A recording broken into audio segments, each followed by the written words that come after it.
Big boss ഹൗസിൽ നിന്നും അഖിൽ മാരാറും സെറീനയും അഭിഷേകും കണ്ടസ്റ്റൻസിനോടൊക്കെ യാത്ര പറഞ്ഞ് അവർ പുറത്തു പോവുകയാണ്. അപ്പോൾ അവരെ നല്ല രീതിയിൽ തന്നെ എല്ലാവരും യാത്രയാക്കി, കൂടെ നിന്ന് എല്ലാവരും സെൽഫിയൊക്കെ എടുത്തു. അപ്പം ഒണിയൻ സാബുവിനൊരാഗ്രഹം അഖിൽ മാരാറുടെ കൂടെ നിന്നൊന്ന് സിഗരറ്റ് വലിക്കാൻ. അങ്ങനെ അഖിൽ മാരാറുമായിട്ട് സിഗരറ്റൊക്കെ വലിച്ചതിന് ശേഷം അഖിൽ മാരാർ എല്ലാവർക്കും കൂടി കുറച്ച് ഉപദേശം കൊടുക്കുന്നുണ്ട്. കാരണം നല്ല രീതിയിൽ കളിക്കണം, നല്ല കണ്ടൻറ്റ് കൊണ്ടുവരാൻ ശ്രമിക്കണം, നല്ല കണ്ടൻറ്റ് ജനങ്ങളുടെ മനസ്സിൽ സ്ഥാനം ഉണ്ടാവും. വിജയിക്കാതിരിക്കുകയല്ല, പക്ഷേ കണ്ടൻറ്റ് എപ്പോഴും നല്ല രീതിയിലുള്ളതായിരിക്കണം.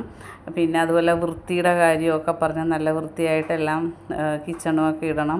പിന്നെ അഖിൽ മാരാർ തന്നെ പറഞ്ഞ് നല്ല കണ്ടൻറ്റ് കൊടുത്ത് നല്ല രീതിയിൽ വിജയിച്ച് വരുന്ന ഒരു ആളെയാണ് ഞാനും പ്രതീക്ഷിക്കുന്നത്. അപ്പോൾ എല്ലാവരും നല്ലതുപോലെ കളിക്കാൻ ശ്രമിക്കുക എന്നൊക്കെ പറഞ്ഞിട്ട് അവർ യാത്ര പറഞ്ഞ് 3 പേരും ഹൗസിൽ നിന്നും പുറത്തു പോയി. ബാക്കി അപ്ഡേറ്റുമായിട്ട് വീണ്ടും കാണാം.